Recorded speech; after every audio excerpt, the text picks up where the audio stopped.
Hai guys, makasih udah klik video ini. Jadi kali ini Dimas akan ngebahas fakta menarik tentang series The World of the Married. Jadi series ini tuh series Korea tentang pelakor, dimana katanya bakal tayang di Trans TV. Banyak orang yang kayak mikir apakah kalau tayang di Trans TV itu nanti bakal disensor. Ya menurut Dimas pribadi ya, mungkin adegan-adegan yang gimana-gimana bakal disensor.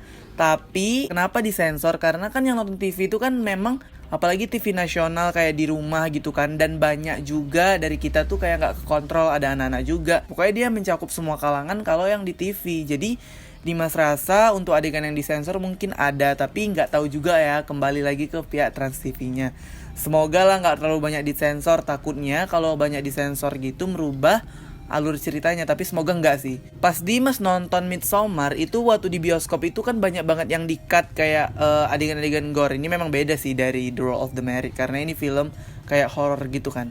Tapi di film ini tuh gara-gara di-cut-cut gitu, jadi alur cerita itu kita nggak tahu, oh kenapa sih bisa kayak gini, kenapa bisa kayak gini. Rupanya kayak misalnya jatuh dari tebing terus dipukul palu, nah itu kayak di-cut. Ya nggak di-cut habis gitu, tapi ya namanya kalau kita nonton di-cut itu pasti ya nggak seru lah guys, ya kan.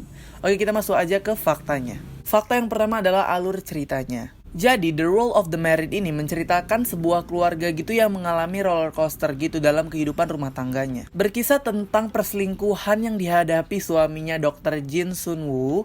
Jadi kayak suaminya itu kayak berselingkuh dengan wanita yang lebih muda. Alur cerita yang gak membuang waktu membuat series ini tuh beneran naik banget ratingnya. Dan banyak kali nih temen Dimas yang kayak, Dim nonton pelakor itulah, Dim nonton inilah, Dim. Jujur Dimas kayak mikir karena series ya guys, jadi kayak episodenya tuh banyak. Itu kayak ngebuang waktu kali rasa Dimas. Karena kalau jujur Dimas nonton semua isi episode series itu dengan dibandingkan dengan sebuah film, itu justru lebih untung nonton film aja gitu karena langsung habis.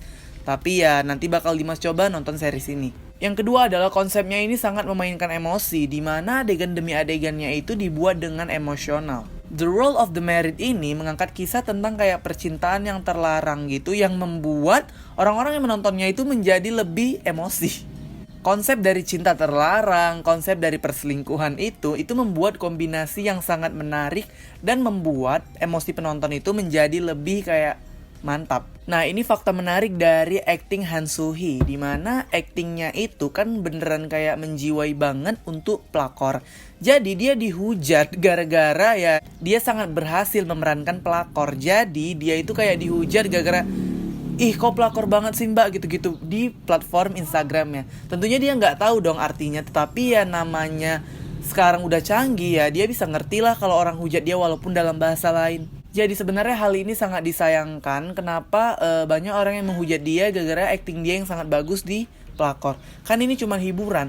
Dan kalau kalian mau tahu kisah lengkapnya kenapa awal kali dibully, kalian bisa langsung cek video sebelum ini. Meskipun tak mudah lagi, artis Kim Hee-ae membuat penontonnya tuh betah nontonnya sampai habis. Untuk peran pendukungnya juga pun kayak ya memang kalau orang Korea itu justru kalau misalnya buat series itu ya ngambil aktor itu yang gak main-main, yang memang berbakat, memang bagus. Yang kelima adalah karakternya ini itu bikin jatuh cinta, dimana dia itu sosok wanita yang kayak diselingkuhin gitu. Tapi dia tuh bukan yang kalau misalnya kita lihat-lihat sinetron-sinetron gitu, misalnya terpuruk, sedih gitu.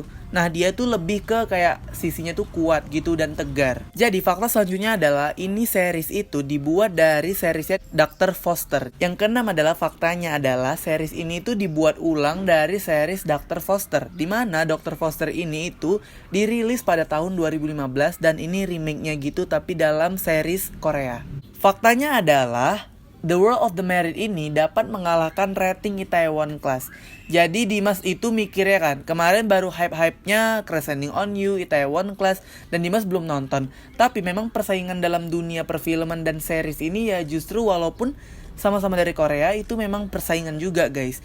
Jadi wajar kalau ada yang memang lebih baik atau lebih viral, ya orang langsung melihat series terbaru. Karena ya namanya manusia, kebutuhan tak terpuaskan, ingin mencari hal baru dan menarik. Dan dari sini menjelaskan bahwasanya dari series Korea ini banyak banget ini temen Dimas, para followers Dimas juga, teman-teman semua yang nge-share di snapgramnya ini tentang pelakor dan katanya bagus, menguras emosi.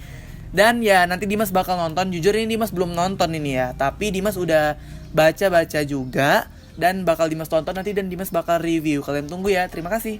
Jadi fakta yang ke-9 adalah series ini adalah series dewasa. Jadi banyak adegan yang katanya itu mengandung unsur 18 tahun ke atas. Ya bagi kalian yang memang belum cukup umur. Dan ini sebenarnya walaupun unsurnya 18 tahun ke atas juga, ini ceritanya itu kan tentang pelakor, tentang rumah tangga. Jadi bagi kalian yang memang masih di bawah umur, Dimas sarankan gak usah nonton dulu. Karena ya kalian ngapain juga nonton kayak drakor yang pelakor gitu. Mending nonton yang kayak memang sesuai dengan usia kalian aja. Tapi kalau kalian tetap kayak maksa gitu atau gimana ya terserah kalian sih. Dari berita yang berseliweran bahwasanya Trans TV mau nayangin The World of the Married ini di TV, itu membuat Dimas sebenarnya ya setuju gak setuju. Karena banyak yang nge-hate gitu Han Soo-hee, karena kan ini cuman series, masa kalian kayak ngehujat gitu. Chud Meriska juga pernah dicap pelakor gitu, padahal dia kayak hanya main sinetron dan katanya ditampar sama ibu-ibu. Ya itu terlalu lebay sih guys, karena ya ngapain juga dibawa ke kehidupan nyata. Justru itu kan cuman peran dia di series, di film gitu. Kenapa sih orang-orang pada baper? Itu justru kayak buat kita malu banget guys, kalau netizen Indonesia tuh terkenal dengan kayak ucapannya yang jahat, ucapannya yang sadis gitu. Semoga lah kalian lebih pintar bersosial media. Jangan komen-komen hate sembarangan ke akun apapun, ke siapapun, ke platform manapun. Karena kalau kalian udah nge-share komen hate, itu gak ada untungnya bagi kalian. Terus merusak juga citra nama Indonesia. Terus ya ngerusak nama kalian. Ngapain coba kalian hate orang? Gak guna kan? Mending kalian berkarya. Jadi dilansir dari IDN Times, ada 12 aktor yang katanya mirip kalau misalnya main The World of the Married versi Indonesia. Yang pertama adalah Maudy Kusnadi. Katanya dia adalah sosok artis yang kayak sering banget muncul di sinetron gitu, dengan watak yang sabar, nggak mudah marah gitu, kayak tegar gitu. Dan peran dia bakal cocok banget sama Jin Sun Woo.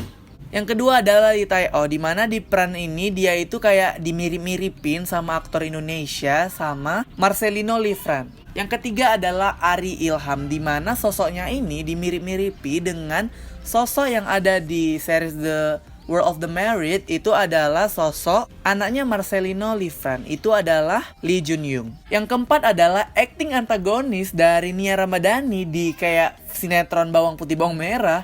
Katanya dia cocok memerankan Da Kyung di series The World of the Married versi Indonesia. Katanya ini sih masih kayak mirip-miripan aja, belum tentu ada seriesnya versi Indonesia kok. Yang kelima adalah Della Karisma, itu kayak cocok banget katanya memerankan kayak mamanya Nia Ramadhani di series The World of the Married gitu ya, alias Da Kyung. Paras mereka tuh kayak bak pinang dibelah dua.